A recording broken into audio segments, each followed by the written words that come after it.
So in this video, we are going to talk about spot rate. Now, so far we talk about yield to maturity.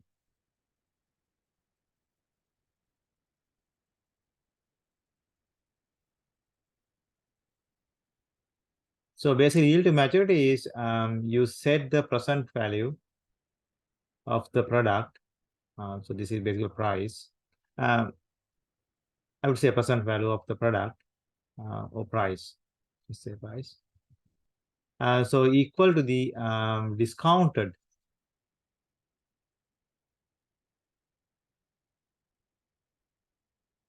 So you said the price equal to discounted cash flows.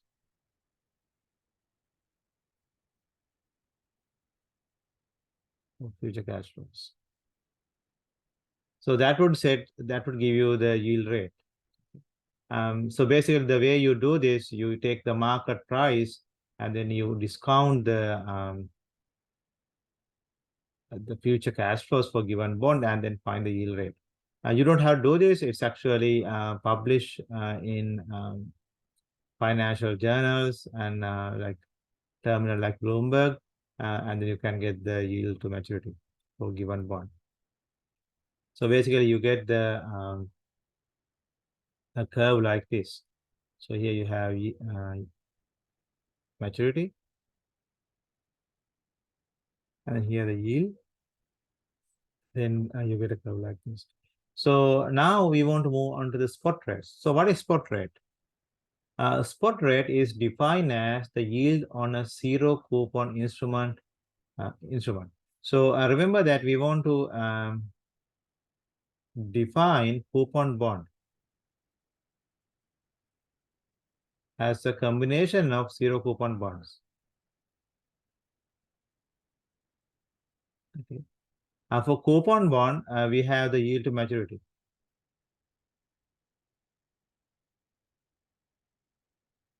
For given zero coupon bond, not all, for given zero coupon bond, you have the spot rate.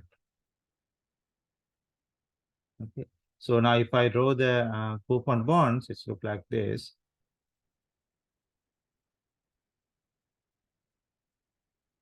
So when you discount it to make it equal to price, you get one rate I. Okay, so you're discounting everything under one rate I. So this is basically yield to maturity. Okay, but if you take it as series of cash flows, series of zero coupon bond, then this one can be I1, and then the other one, like for 2-year one, it can be I2. So these are becoming spot rates. The name is spot rate. Okay. So the relationship between the yield on zero coupon treasury security and different maturity is called as the treasury spot curve. So the same way you create the yield to maturity, yield curve based on the coupon bonds, you can create the spot curve. So today you can go and check the zero coupon bonds and get the yield rates, and then you can do the curve. So basically, it's called the spot curve. The big difference is you are using zero coupon bonds. Okay. And so that's give you the spot curve. Spot rate was yield to maturity. For zero coupon bonds, spot rates and yield to maturity both are same. Okay, so you can see that because basically spot rate is the rate you discount zero coupon bond to equal to the price. So they are going to be same. But bond with zero coupon bond with coupons, this is going to be different. So however, for coupon bonds, spot rates are different from yield to maturity. We are going to do an example, and this would be very clear at that once we complete the example. So here you can see you are given the following price for zero coupon bond that mature for $1 on maturity date. So so these are zero coupon bonds. So 1 year, 2 year, 3 year, 4 year, 5 years. So you have the price. Okay. So the price is 0.965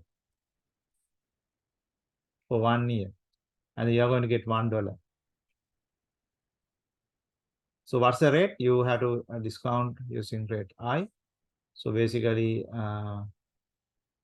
so 1 plus I to negative 1, for which I can call V. So basically, 0.965. So that's the price. So I can write here $1. Okay. I am discounting $1 actually. So this one gave me I as, let's use our calculator. So it would give me I as 0.03626943. Okay, so this would be spot rate. Yes, it's a yield to maturity, but it is for zero coupon bond. If it is for zero coupon bond, then that's called the spot rate. So the spot rate would be 0.0362694. And let's do the next one. So you have $1, but you are discounting over 2 years. Let me write this as I1, and then this one is 2. That should be equal to 0.920. So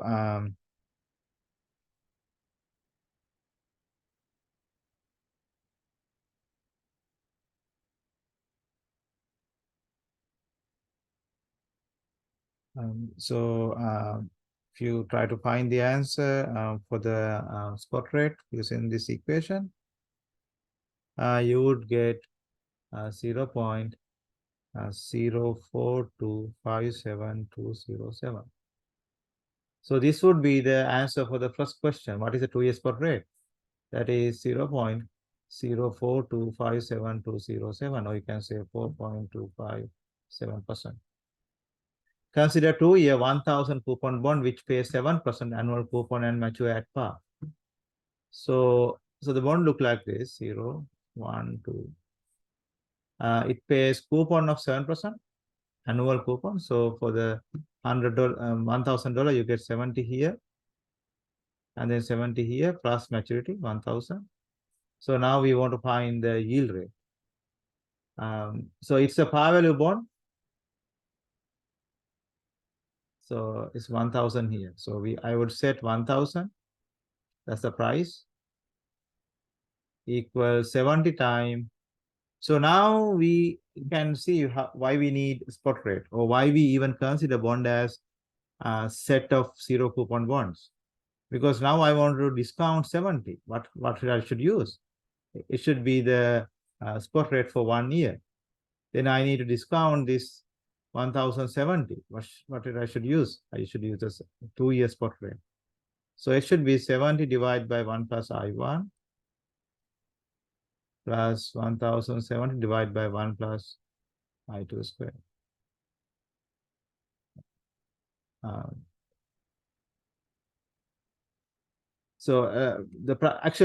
Let's first find the price. This one is not really saying us.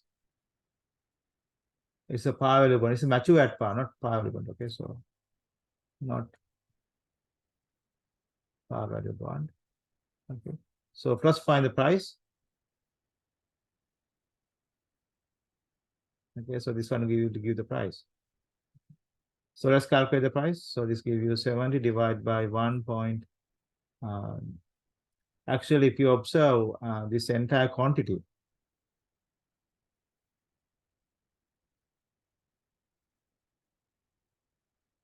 70 70 times, I can write this as 1 over 1 plus I1. Now that quantity is basically 0.965. Then the other one is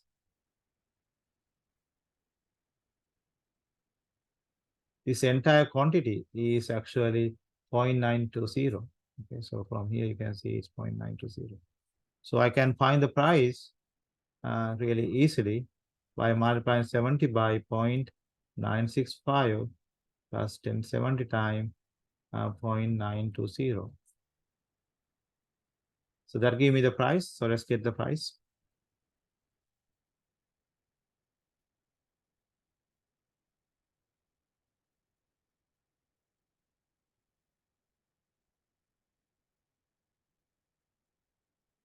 So it would be 1051. Okay. So once I have that, I need yield rate. or basically yield to maturity. So how you do that? You set price 1051.95 to the discounted value under one rate. Okay, so you use only one rate. So I would discount 70 under 1 plus I, and then 1070 under 1 plus I square. And the rate I is basically YTM, or yield to maturity. Okay. So how we solve this? So whenever you have this kind of equation, actually, right now you can use quadratic equation, but in future you may need some numerical procedure. So I can think 1 over 1 plus I as x. So then I can write this equation as 1051.95 equals 70 times x plus 1070 times x square. So this is quadratic equation, solve for x. And then once you have x, you can get I.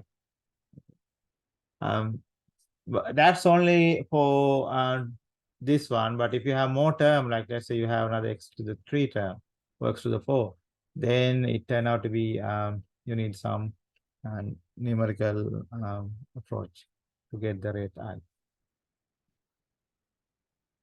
So here is another here's exam FM question. So this one says you are given the following information with respect to bond. Par value is 1,000, term to maturity 3 year, annual coupon rate 6% payable annual. So let's draw the timeline. So it's 60, 60, 60 plus 1,000. You are also given that 1, 2, and 3 year annual spot interest rate are 7%, 8%, 9%. Calculate the value of the bond. So when you're discounting these coupons, you don't have the yield to maturity. So no yield to maturity given.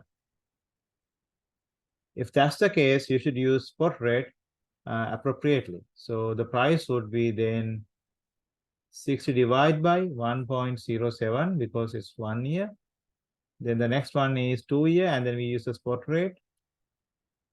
And the next one is 3 year, and we use the appropriate spot rate. So that gives us the price. So if I do this,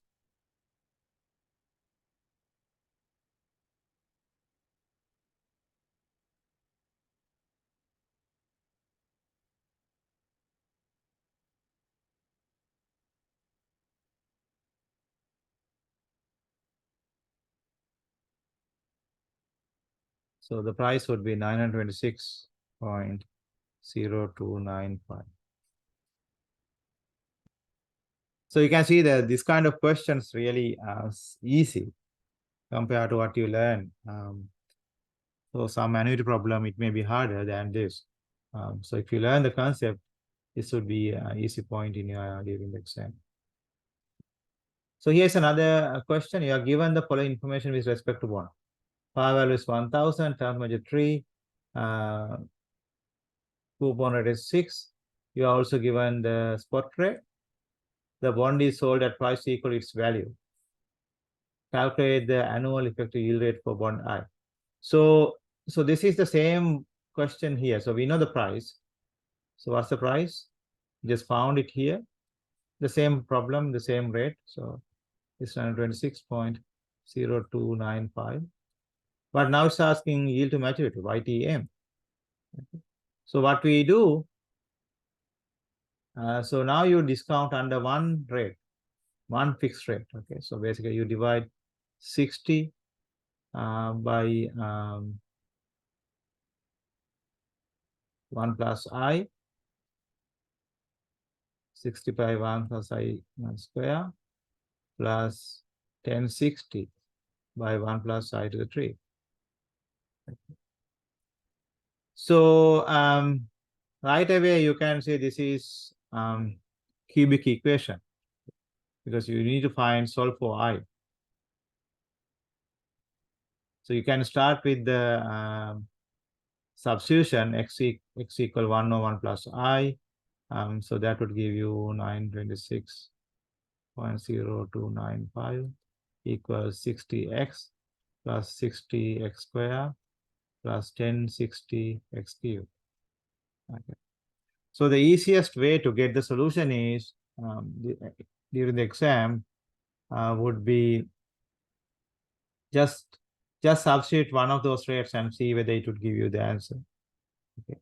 If it is same, then this side should give you this answer. Okay. So during the exam you have 1, 2, 3, 4, 5, and then if you don't know the cubic formula, and I don't think it is very few will remember that formula. So what you can do, unless you can factor it, just use one of these answer and substitute here, and then see whether you can get the 926 and 02 as your answer. Okay, so the next one would be the last of this section. We will meet again for that one.